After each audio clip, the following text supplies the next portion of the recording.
lado del Islam y pretende ser la palabra de Dios, ¿no? También nosotros tenemos el libro del Mormón, que obviamente también muchos dicen o pretenden ser que es la palabra de Dios, afirma ser la palabra de Dios. Y tenemos también a Carlos Marx con una visión atea del mundo, quien afirmó que su escrito llamado El Manifiesto Comunista, esto era, también decía, la verdad única, ¿no? Y así tenemos otros libros también que se autodenominan ser la palabra de Dios. Sin embargo, los cristianos creemos que la Biblia es única, pues es la palabra inspirada, infalible y autoritativa y la fuente eterna de la verdad que nosotros vivimos. Ahora la pregunta es, ¿cómo sabemos que la Biblia es la palabra de Dios? ¿Qué argumentos tenemos para afirmar que la Biblia es la palabra de Dios? ¿Podemos demostrar realmente que la Biblia es verdaderamente un libro único? Obviamente la respuesta es un categórico sí. Tenemos argumentos, la misma Biblia nos presenta argumentos sólidos para que nosotros podamos demostrar que ella es la palabra de Dios y es un libro verdaderamente único. En primer lugar, podemos demostrar que la Biblia es un libro verdaderamente único porque es un libro único en su unidad y único en su armonía. Entonces leemos y vemos que la Biblia es un libro único por su unidad y por su armonía. Es en realidad la Biblia una compilación de 66 libros diferentes. Y nosotros quienes hemos ya estudiado un poco más en cuanto a la división de la Biblia, sabemos que hay 39 libros en el Antiguo Testamento y 27 en el Nuevo Testamento. Y estos 66 libros fueron escritos por 40 autores diversos o de diversos ámbitos en diferentes países a lo largo de un periodo de aproximadamente 1600 años, ¿no? La primera parte, que es conocida como el Antiguo Testamento, se escribió principalmente en el idioma hebreo, mientras que la segunda parte, el Nuevo Testamento, se escribió en griego y una parte también en el idioma arameo. Y en su contenido, la Biblia incorpora una gran variedad de estilos que abarcan desde la creación hasta la profecía, la poesía, las leyes y las narrativas históricas. Y mis hermanos, sin embargo, a pesar de la diversidad de autores, estilos, idiomas, periodos históricos y culturas, la Biblia presenta de principio a fin un hilo conductor o, dicho de otra manera, un mensaje unificado que demuestra que hay un solo autor y ese autor es Dios y hay un solo mensaje: la salvación del mundo por Dios mediante su único Hijo, el Señor Jesucristo. Y vemos que todo está allí. El Antiguo Testamento prepara el escenario para la venida de Cristo y los evangelios presentan la vida y las enseñanzas de Jesús, y el resto del Nuevo Testamento aplica su significado para nosotros o cómo es que vive el creyente en Jesucristo, ¿no?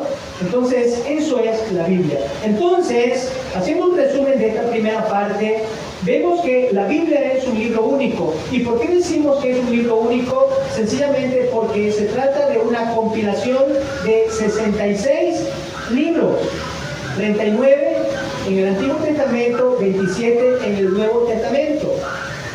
Es un libro que fue escrito por 40 autores diferentes, en diferentes lugares, en diferentes tiempos. Fue escrito un libro en aproximadamente 16 siglos y sin embargo vemos que hay un solo mensaje. Y ese mensaje es el Señor Jesucristo. Entonces miren, esta primera característica hace de la Biblia un libro único. Una compilación de 66 libros, 40 autores, escrito aproximadamente en 16 siglos y sin embargo un solo mensaje: Jesús y obviamente nos muestra que hay un solo autor, Dios. Entonces, vemos que la unidad y la armonía de las Escrituras no es fruto de la casualidad, no es fruto de la suerte, es fruto de la guía divina. Entonces, por eso nosotros podemos argumentar que la Biblia es único, por su unidad y por su armonía. En segundo lugar, la Biblia es un libro único porque sus profecías se han cumplido. No se trata de un libro de fábulas, de cuentos que érase una vez de algo y que, bueno, ese algo nunca sucedió. No, la Biblia es único. La Biblia es un libro único por sus profecías cumplidas. ¿Sabían ustedes que la Biblia contiene cientos de profecías y muchas de las cuales ya se han cumplido y otras obviamente tenemos la esperanza que se cumplirán en el futuro? Por ejemplo, hay más de 300 profecías sobre Jesucristo solo en el Antiguo Testamento y todas las cuales fueron cumplidas específicamente por Jesús. Ahora, estas profecías son extremadamente específicas o detalladas. No se trata como muchos en este tiempo, a principios de año, dicen, bueno, va a haber un terremoto en determinado lugar o en determinada parte del mundo va a haber un terremoto, ¿no? Y bueno, todos sabemos que esa es una probabilidad que puede pasar en cualquier parte del mundo. El otro día leí a alguien que decía que va a haber en alguna parte del mundo va a haber un terremoto en este tiempo, en este año, ¿no? En alguna parte del mundo, decía. Y obviamente el otro día hubo un terremoto, ¿se acuerdan? Allá en Afganistán, ¿se acuerdan? Y ya decían, bueno, yo lo predije, yo lo dije, que bueno, ese tipo de profecías vemos nosotros siempre, ¿no? Son simplemente cosas que pueden suceder y la gente se atreve a decir, yo también podría decir que el próximo año va a haber un terremoto en alguna parte del mundo. Y de hecho es probable que pase, no, pero eso no quiere decir que soy un adivino o soy un profeta y estoy diciendo algo que viene de parte de Dios. No, es una probabilidad nada más. Pero la Biblia no se caracteriza por este tipo de profecías o supuestas profecías. Las profecías bíblicas son específicas y detalladas. No es que en algún momento y en algún lugar podría pasar, no, la Biblia dice de manera específica y detallada que eso va a ocurrir. Por ejemplo, tenemos en el Antiguo Testamento, decía, ¿no? Aproximadamente 300 profecías en relación con Jesucristo. Y todas estas se cumplieron. Y vamos a ver algunas. Por ejemplo, en Isaías capítulo 7, versículo 14, no vamos a leer, simplemente voy a mencionar estos textos. Nosotros vemos que hay una profecía en cuanto al nacimiento virginal de Jesús. Ahí no dice que una mujer en algún momento iba a tener un hijo. Y de hecho, nada extraño sería que alguien diga que yo voy a profetizar que mañana una mujer va a parir un hijo, ¿no?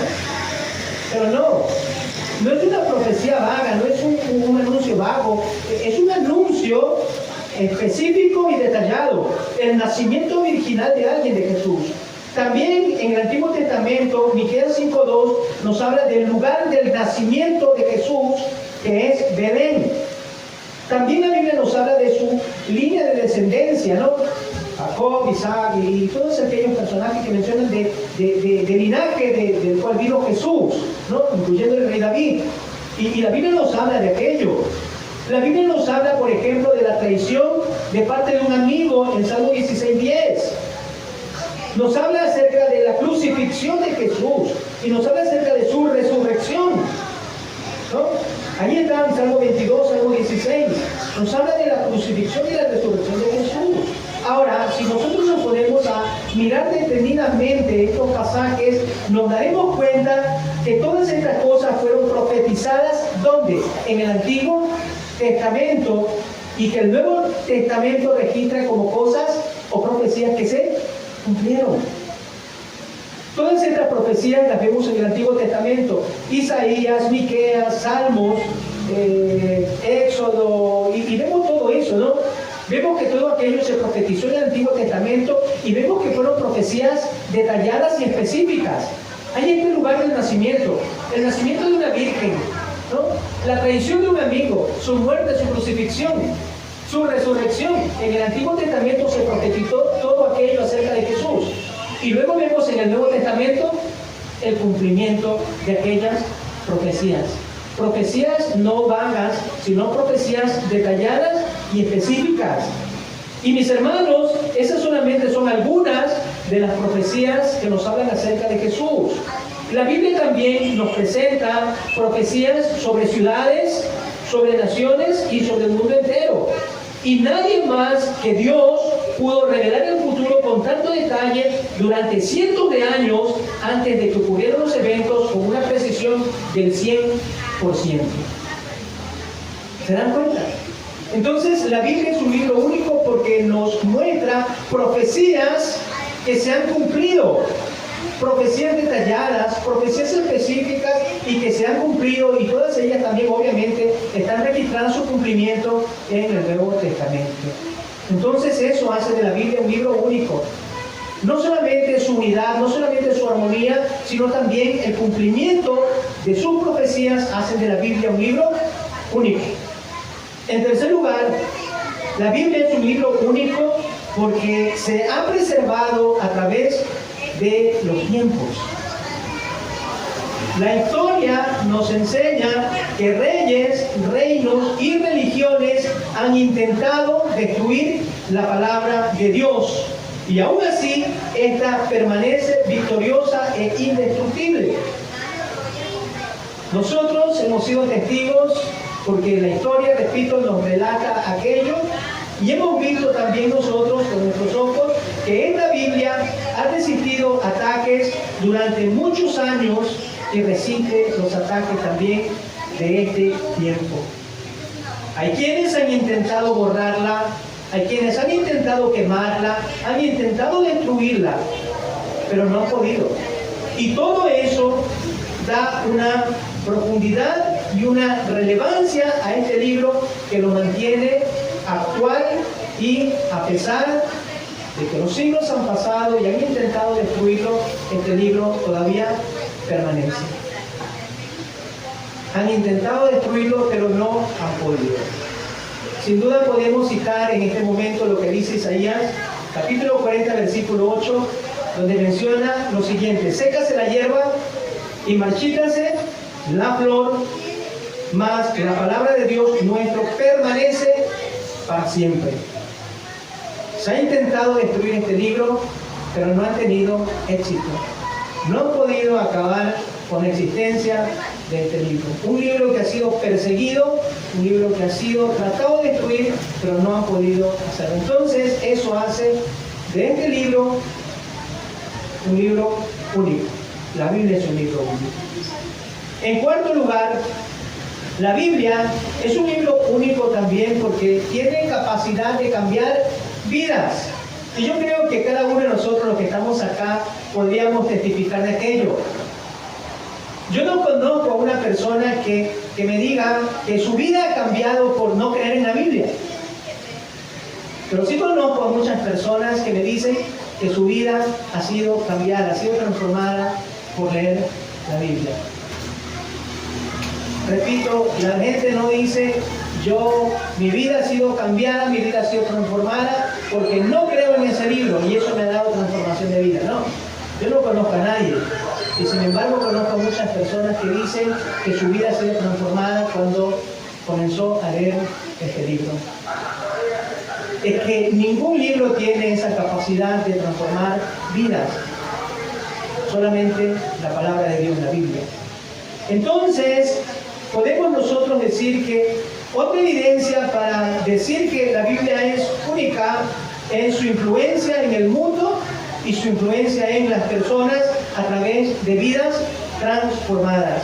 Millones de personas, así como naciones, han mejorado al confiar en la palabra de Dios. Y ayer justamente con los hermanos que estuvimos acá reunidos, hablábamos acerca, ¿no?, de una nación, de las naciones. Las naciones están como están, leíamos el texto de Daniel, ¿no? Y Daniel reconocía que la condición del pueblo, ¿no?, ¿a qué se debía? Y Daniel dice: nosotros hemos pecado, nosotros hemos transgredido la ley de Dios, nosotros hemos hecho. Entonces, No se trata del político de turno, sino se trata únicamente de las personas, los seres humanos, cada uno de nosotros. Si nuestra nación está como está es porque hemos pecado. Y no hay que culpar a nadie más, sino mirar simplemente a nosotros mismos. Hemos pecado, dijo Daniel. Y Daniel no tenía ninguna razón para decir que él también era parte de la inmundicia de ese pueblo. Pero él también, como parte del pueblo, dijo, hemos pecado. Entonces, nosotros vemos que la Biblia, donde él ha llegado, esa nación es transformada. Y cuando digo llegado, no quiere decir que simplemente tenga, porque yo creo que toda persona, toda familia tiene al menos un ejemplar de la Biblia en su casa. Al menos como adorno lo tienen algunos, pero lo tienen allí, ¿no? La palabra de Dios la tienen allí. Lo importante es cuando lo leemos y cuando lo aplicamos a nuestra vida. Entonces allí, esa vida es transformada. Mientras usted tenga su Biblia allí en un estante, adornando la repisa de un hogar, esa Biblia no tiene ningún poder para transformar. Pero cuando usted la toma y la lee, la estudia y la aplica a su vida, entonces su vida es transformada. Y la Biblia tiene ese poder. Personas y sociedades enteras se han transformado donde quiera que se crea y se obedezca la Biblia. Entonces este libro tiene un poder inigualable, es transformador, porque transforma sociedades y transforma vidas. Entonces eso lo hace a este libro único. Es único porque transforma vidas.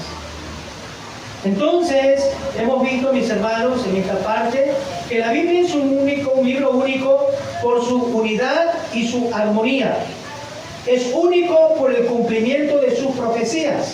Y es único porque se ha preservado a través del tiempo, pero también es único porque es un libro que transforma vidas.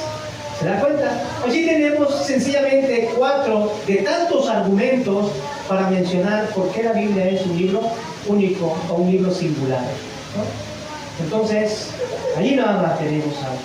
Veamos en segundo lugar la naturaleza reveladora de la Biblia. ¿Qué queremos decir cuando hablamos de la naturaleza reveladora de la Biblia? No es otra cosa que la Biblia es un libro a través del cual Dios se revela a la humanidad. Dios se revela a través de este libro. Por eso tiene poder para transformar vidas, porque es la revelación de Dios para los hombres. Y ahí tenemos, ¿no? Ahí está el poder de transformar vidas. ¿Por qué? Porque Dios se revela a la humanidad. Revela, por ejemplo, la naturaleza de Dios. Nos revela su carácter, nos revela sus propósitos y lo más importante, este libro nos revela el plan de salvación que Dios tiene para los hombres por medio de su Hijo, el amado Señor Jesucristo. Ahora, este aspecto revelador la convierte en una guía vital para la fe, pero también para la moral, ¿no? Para la fe, pero también para la moral.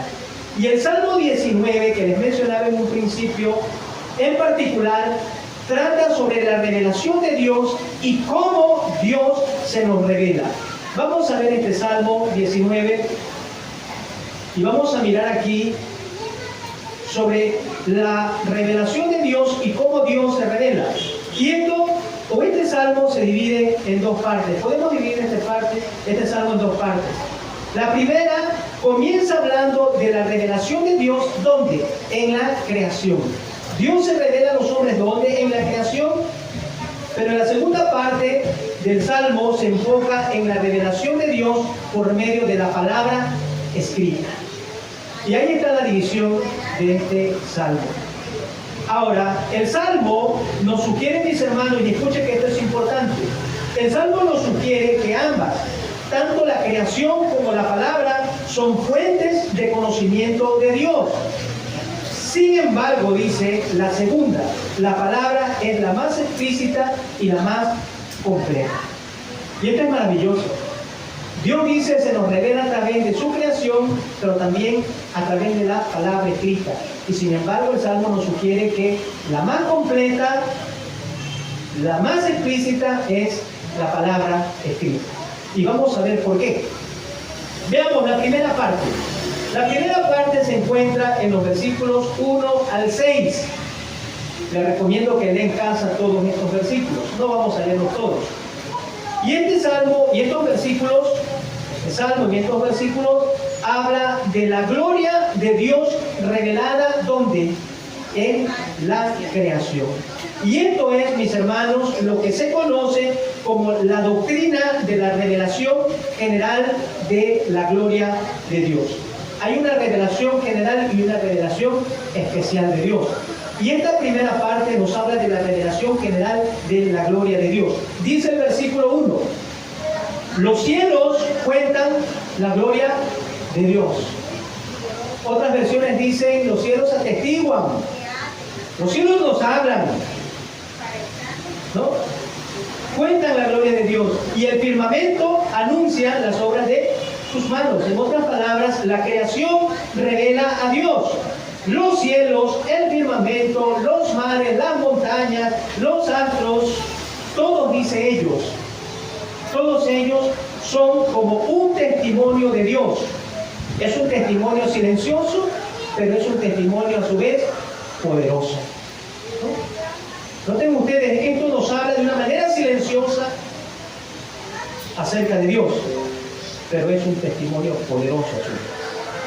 Ahora, esta revelación es una revelación universal. No está limitada a una nación, a un idioma o a una cultura.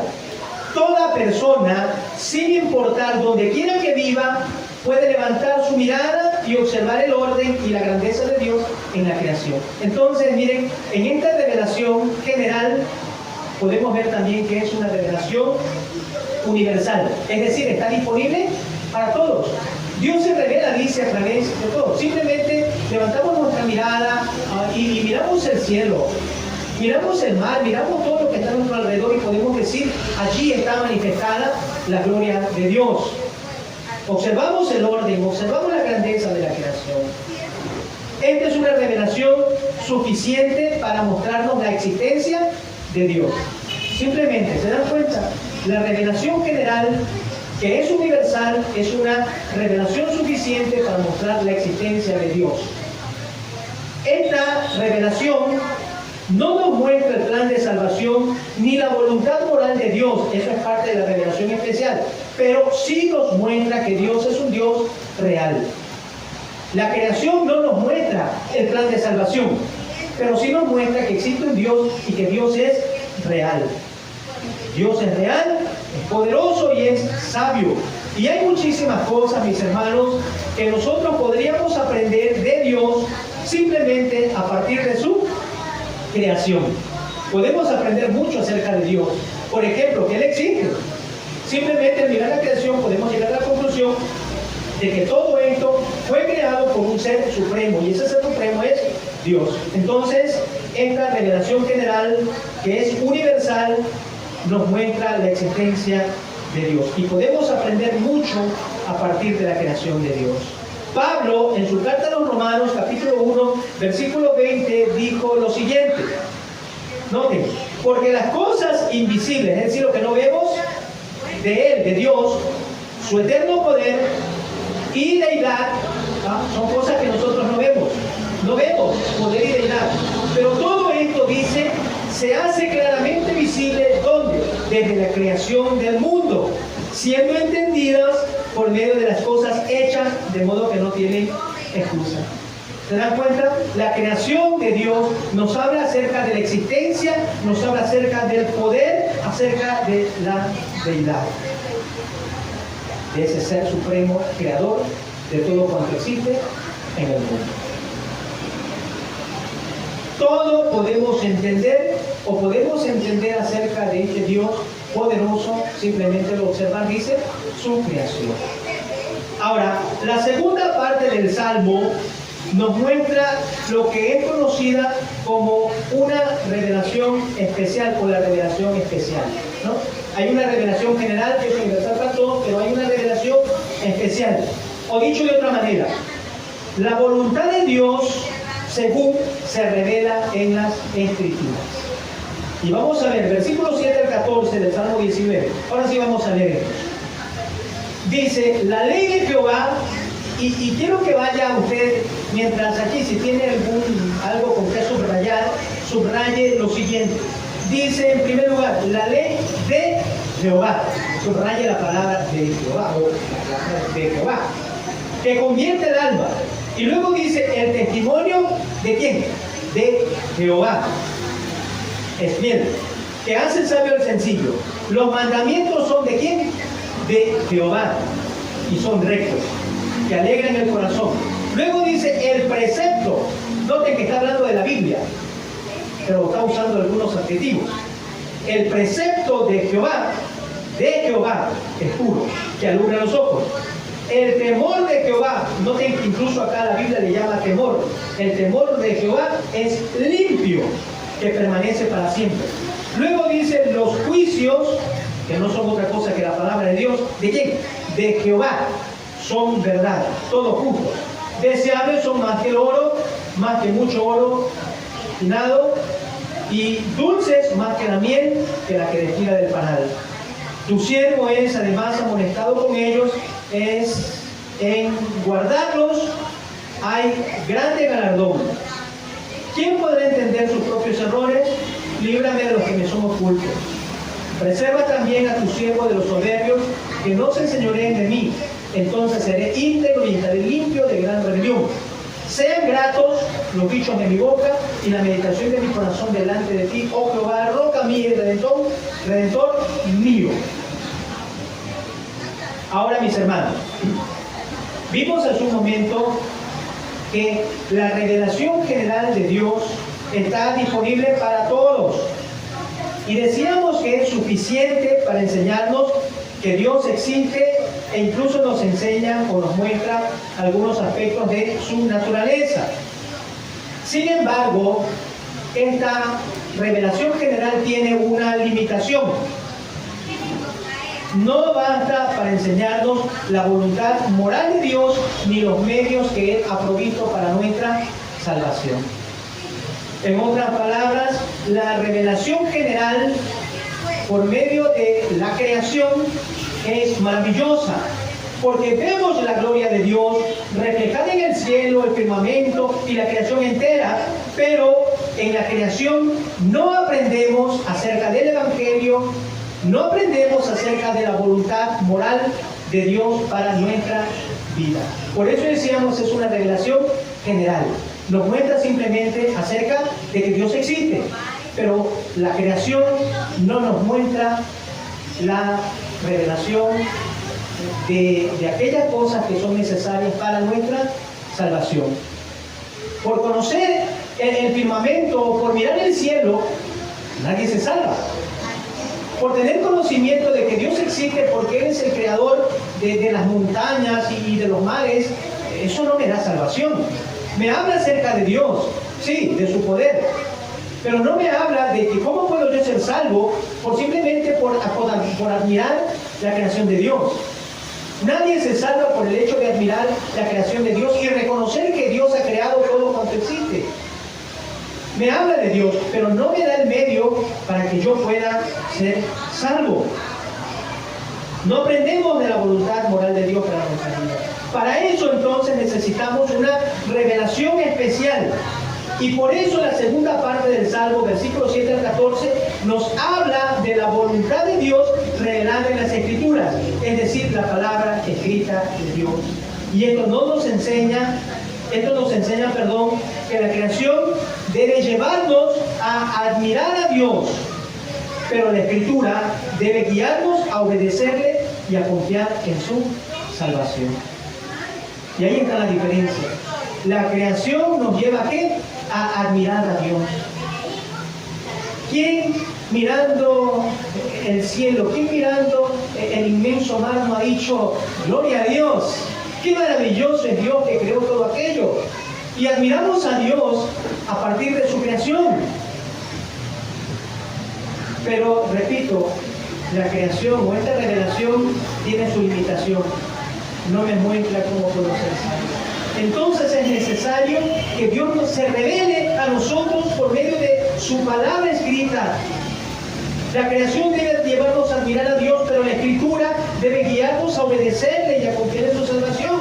No basta con maravillarse ante el cielo o la naturaleza, necesitamos abrir la Biblia y dejar o permitir que Dios nos hable de manera especial a cada uno de nosotros. La revelación general está disponible para todos, pero esta revelación especial está disponible únicamente para quienes, para aquellos que se toman el tiempo de abrir la Biblia, estudiarla, meditarla y aplicarla sobre todo a su vida. Entonces, por eso la Biblia, miren, es un libro revelador. Nos revela acerca del poder de Dios en la creación, pero nos revela también, nos revela de una manera mucho más íntima, más personal, a ese Dios que nos salva, a ese Dios que nos ama, a ese Dios que quiere tener esa relación especial con nosotros, ¿no? Entonces, libro que nos revela. Y veamos por último a la Biblia, que es la palabra inspirada de Dios. Y este es el tema central del estudio de nosotros en esta mañana. Ahora, el concepto de la inspiración divina es fundamental para entender por qué la Biblia es tan especial. El término griego para inspiración es theopneustos, ¿no? Ese es el término en el idioma griego. Y este término griego significa soplado por Dios. Soplado por Dios. Soplado por Dios. Lo que evoca obviamente imágenes de la boca, los labios y el habla. Así que cuando decimos que la palabra es inspirada por Dios, queremos decir en primer lugar que proviene de la boca de Dios mismo. Esa es la idea, ¿no? Entonces, cuando vemos esta palabra en su texto original, la palabra inspiración, lo que estamos mirando es que sencillamente la Biblia proviene de la misma boca de Dios.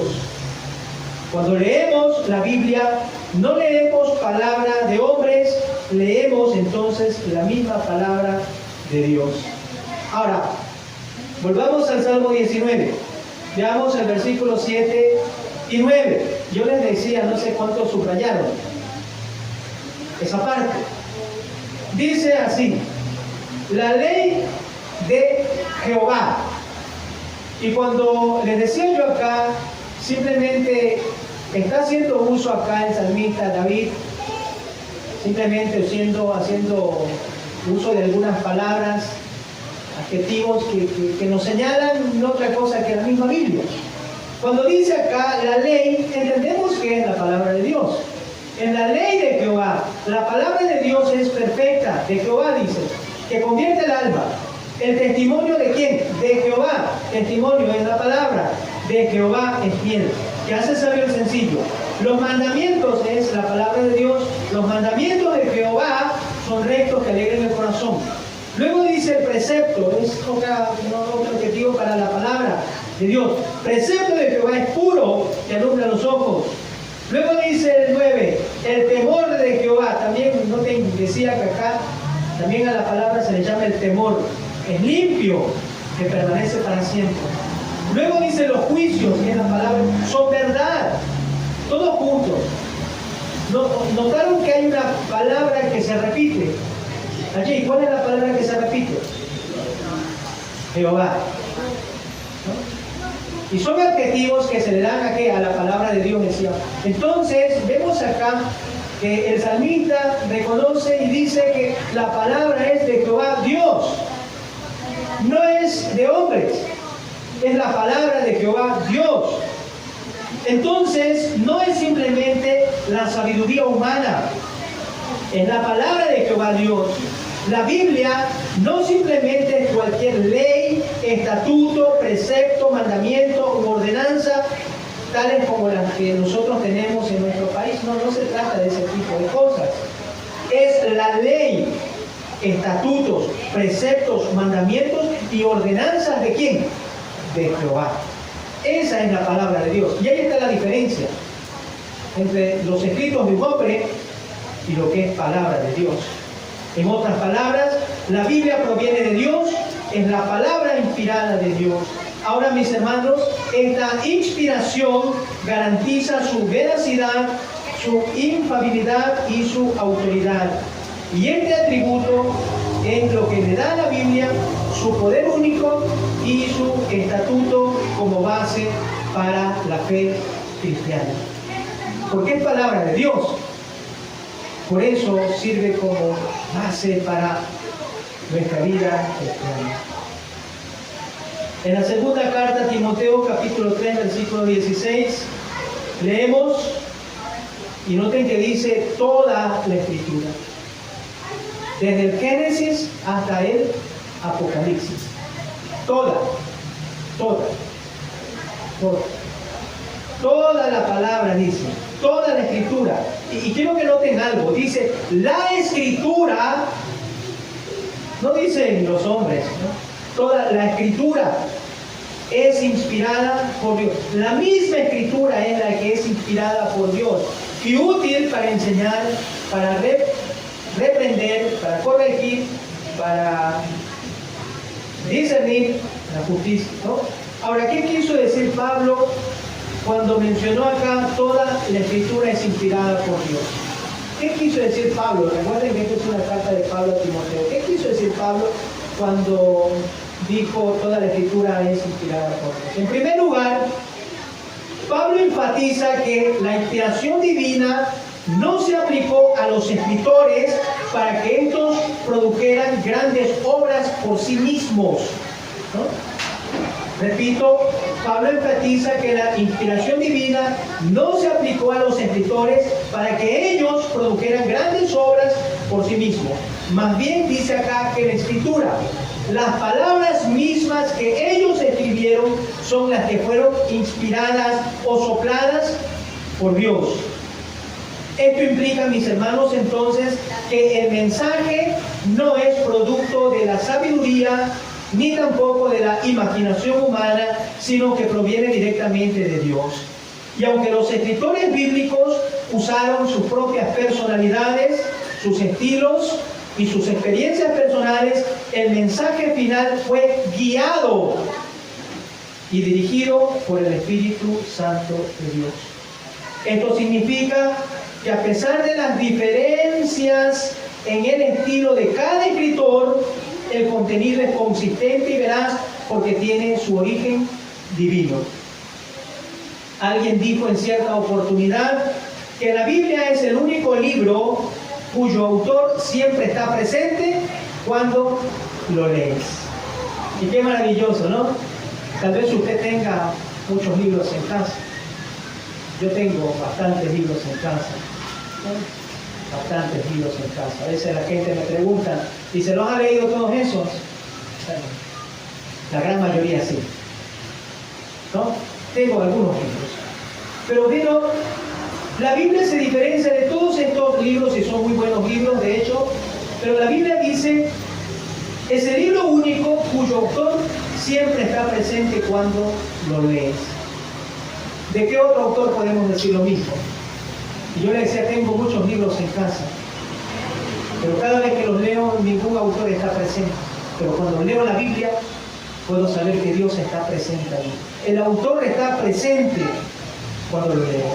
Esto nos sugiere que Dios está activo en la vida de cada lector. ¿Para qué? Para ayudarle a qué?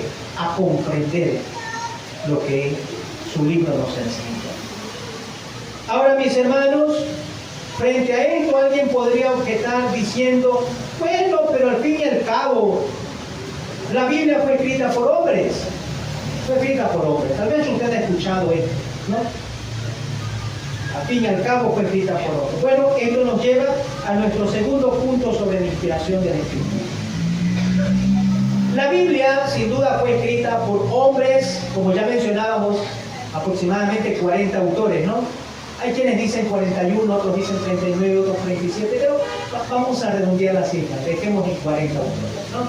No lo sabemos, ¿no? Porque obviamente algunas, como por ejemplo a la carta a los Hebreos, le atribuye que es autoría de Pablo, ¿no? Y entonces allí varían pero no, creo que no es la carta a los hebreos autoría de Pablo, porque Pablo escribió de una manera diferente, ¿no? Entonces allí varía. Pero la Biblia fue escrita por hombres de diferentes culturas y, como vimos, en diferentes épocas. Fue escrita en un periodo de aproximadamente 1600 años.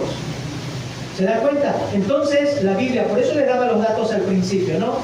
Si estuvo atento, se dio cuenta de todos esos datos.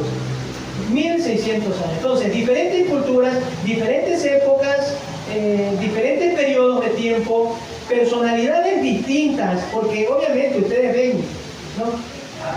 Por ejemplo, usted ve a un doctor Lucas escribiendo conocido Evangelio de Lucas y vemos el libro de los Hechos, ¿no?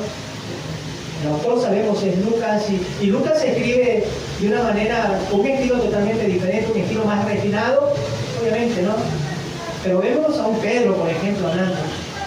Un Pedro tenía condición de pescador, y Pedro escribió obviamente con lo que él era, y vemos a Pedro escribiendo de una manera más rústica, ¿no? Obviamente usted pone un médico y un pescador a escribir, aún siendo, dice la palabra misma inspirada por Dios, cada uno, decíamos, escribe con su propio estilo, ¿no? Pero lo que no va a cambiar es el hilo conductor que vamos a ver en ambos escritos. Eso no cambia. El hilo conductor que vemos en cada escrito no lo vemos, no, eso no cambia. Las diferentes personalidades sí las vemos allí, pero el hilo conductor, el mensaje no cambia. Entonces vemos eso, ¿no? Personalmente. Sin embargo, vemos que sus escritos no surgieron de su propia interpretación, fueron guiados por el Espíritu Santo. Guiados por el Espíritu Santo. Segunda carta de Pedro, capítulo 1, versículo 20 y 21 dice: entendiendo primero esto, noten que ninguna profecía de la Escritura es de interpretación privada. Y podríamos nosotros añadirle allí, no es interpretación del profeta o privada del profeta, ¿no? Esa es la idea cuando dice acá, no es de interpretación privada. Es decir, no la interpretó el profeta, porque nunca la profecía fue traída por voluntad humana, sino que los santos hombres de Dios hablaron siendo inspirados por el Espíritu Santo. Ahora, usted dirá, usted dijo hace un momento que no fueron los autores inspirados por el Espíritu. No. Vamos a mirar, otra versión de la Biblia dice: pero antes que nada, deben saber que ninguna enseñanza de la Biblia se puede explicar como uno quisiera. Me encanta esta traducción que dice, no, ninguna enseñanza de la Biblia se puede explicar como uno quisiera. No. La Biblia hay que interpretarla de la única manera, que es la manera correcta. No puede ser interpretada de diferentes maneras. No es como yo quiera, dice. Ningún profeta habló por su propia cuenta. Al contrario, todos ellos hablaron de parte de Dios y fueron, aquí está, guiados por el Espíritu Santo. La inspirada es la palabra. Los hombres fueron guiados, dice, por el Espíritu Santo. De hecho, esa palabra inspirado que vemos en la Reina Valera se la traduce como, en su texto original, como guiados por el Espíritu. Guiados por el Espíritu. La inspirada es la palabra, no el hombre, para escribir lo que a él se le toca o quisiera o le interprete de su manera, no. Hoy en día vemos a cuantos inspirados, ¿no? Que creen que pueden decir lo que a ellos se les antoja y luego decir, bueno, esto dice la Biblia, y no es así. No se trata de eso. Se trata de ser guiado por el Espíritu. Entonces vemos acá, ¿no? Que todos los 40 autores fueron guiados por el Espíritu Santo, con diferentes personalidades, con diferentes estilos literarios incluso, pero al final y al cabo un hilo conductor. Y de eso decíamos, nos hace ver que hay un solo autor y un hilo conductor para llevarnos a un mismo mensaje, ¿no? Entonces vemos acá, ¿no? La Biblia entonces es un libro escrito por personas, pero con un mensaje que se origina en Dios. La Biblia sin duda es un libro, ¿no?, escrito por humanos o redactado por humanos, pero divino en su origen y divino en su mensaje. Ahí está la idea. Entonces, toda la escritura es inspirada por Dios. Significa que la Biblia es un documento divinamente revelado y sin error donde cada palabra fue guiada por el Espíritu Santo, lo que la convierte en la autoridad final, decíamos, para la fe y la vida. Entonces aquí tenemos, ¿no?, 3 puntos que nos hablan acerca de la inspiración de la Biblia. Ahora, mis hermanos, para concluir, podemos decir que no hay un libro como la Biblia, por todo lo que hemos dicho. Y Dios en su gracia nos ha entregado este recurso maravilloso para guiarnos en cada área de nuestra vida. Si usted a veces no sabe qué decisión tomar en su vida o qué cosas hacer, sencillamente, bueno, vaya a la Biblia y busque la respuesta en la Biblia. La Biblia tiene respuesta para toda pregunta que usted tenga. La Biblia tiene la respuesta para toda inquietud que usted tenga en esta vida, ¿no?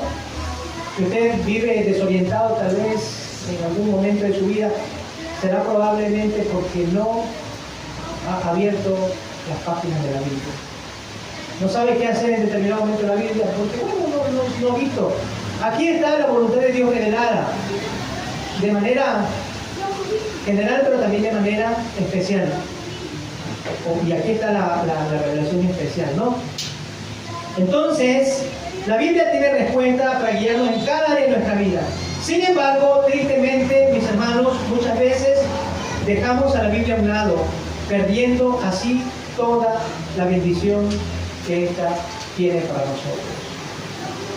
Yo leí en esta semana un pequeño artículo que decía que vivimos en una sociedad donde la Biblia ya no es perseguida.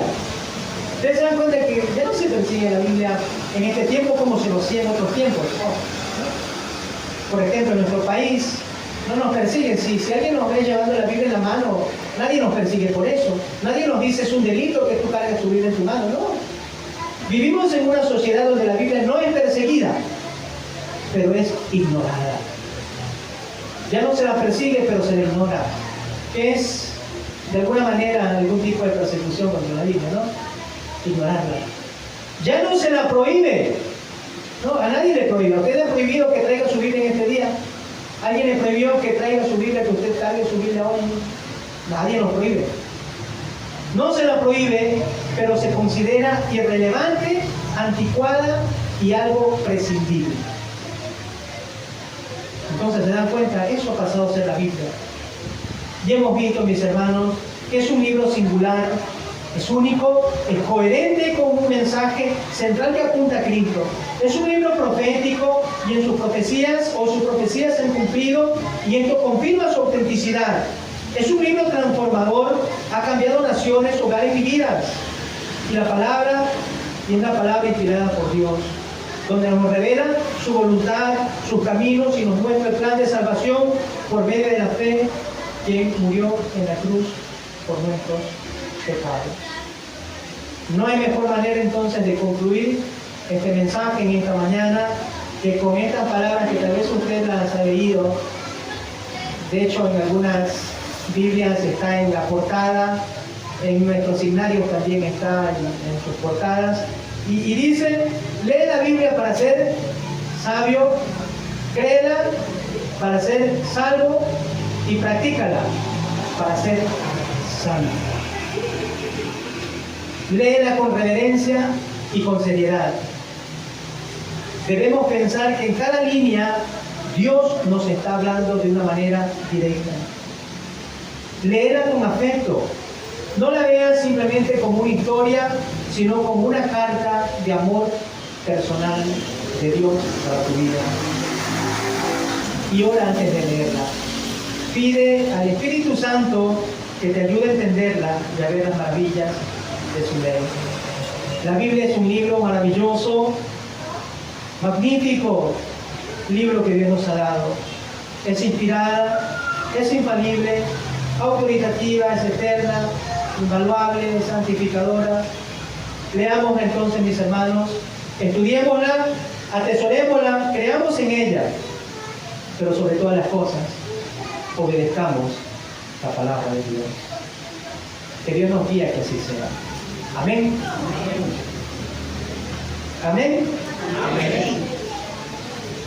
Vamos a orar, mis hermanos, para concluir esta parte. para cerrar esta parte, despedir a nuestros hermanos que están también mirándonos a través de las redes sociales. Oremos.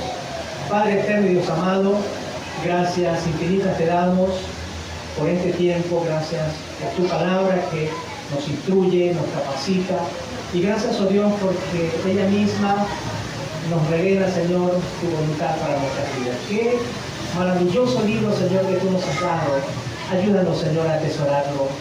Ayúdanos, oh Dios, a poder comprender lo que tu palabra nos enseña y de esa manera sepamos aplicarla de una manera correcta en nuestras vidas. Y estas, a su vez, sean transformadas, sean guiadas a vivir conforme a tus propósitos. Gracias, Señor, te damos. Despídenos, Señor, de este tiempo. Y queremos, Señor, agradecerte por tu presencia con nosotros en este lugar. Y gracias, Señor, te damos también por la vida de aquellos hermanos que nos han mirado a través de las redes sociales. Queremos rogarte, Señor, también por sus vidas y que tu bendición, Señor, les acompañe. En el nombre poderoso de tu Hijo Jesucristo oramos y te damos las gracias. Amén.